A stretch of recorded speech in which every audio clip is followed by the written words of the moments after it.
When Philadelphia was coined the city of brotherly love, I don't think Cain and Abel were the brothers they were referring to.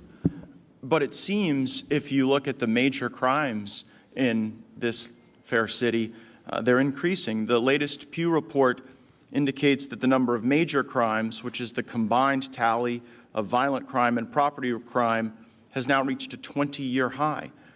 I was deeply moved by the testimony of Ms. O'Connor, Ms. Fitzgerald, and Dr. Fitzgerald, and I was stricken and a bit insulted that my previous colleague made mention of this as a circus, as you're here to hopefully lend greater understanding to policymakers about how to make death and violence less likely.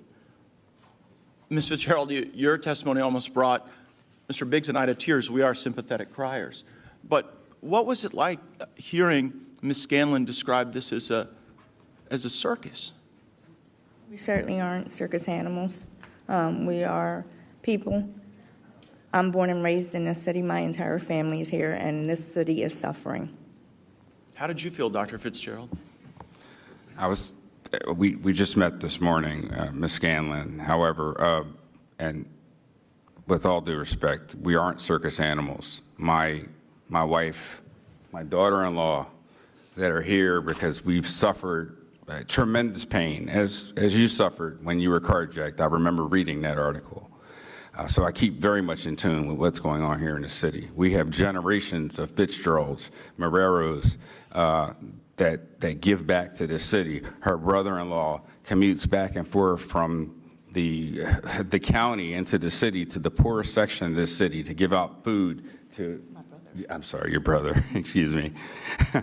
But my point being, we have a vested interest in care, and we wouldn't be used as circus animals. We're telling a story, and we're smart enough to be intent enough to communicate properly and share what we feel and what our family feels. Again, we didn't move here. We were born and raised here. We still have tremendous connections with this city, so we get feedback. And it goes back to... Well, Dr. Fitzgerald, if you don't mind, yes, sir. I want to zero in because I was looking at really the election contest for Mr. Krasner, who everyone here, most folks here seem to have some objection with, and he won overwhelmingly, and he said in his victory speech, in Philadelphia, this is a movement that has been led by black and brown and broke people and progressives. And if you're black or brown or broke, you better be progressive because there isn't much of an alternative. It seems to me that living would be an alternative, right?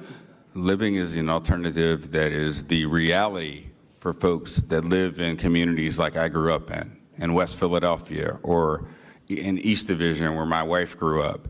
These are the neighborhoods that are the poorest. These are the neighborhoods that have most of the gun violence within this city, and these are the ones that no one surveys, that no one talks to, that perhaps one or two representatives from those ends of the communities speak, and they don't necessarily speak for the people on the ground.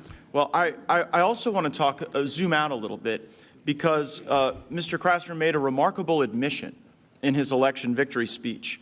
He said, this is about a movement of progressive prosecutors who have taken office around the country. It is not about us as individuals. So, Ms. O'Connor, I wanted to give you a chance to react to that this dynamic, this soft on crime progressivism, it's not just an isolated circumstance in one area, but the DAs who are doing these policies, they actually see themselves as part of a broader movement to impact the whole country this way. What's your reaction to that?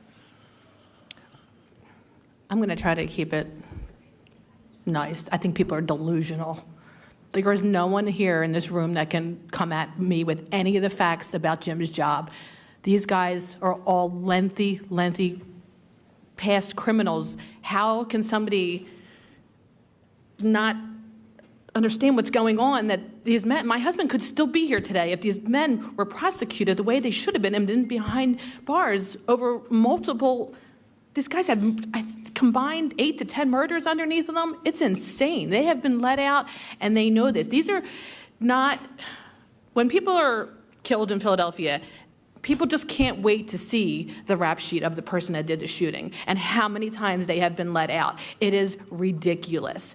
My son is a police officer. He has locked someone up who laughed in his face and said, "I will be out in a few hours." He was right.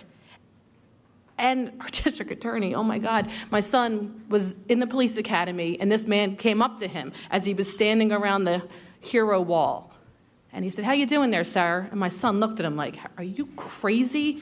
He said, "How am I doing? That's my father on the wall right there." And Larry couldn't even look at him and just turned away.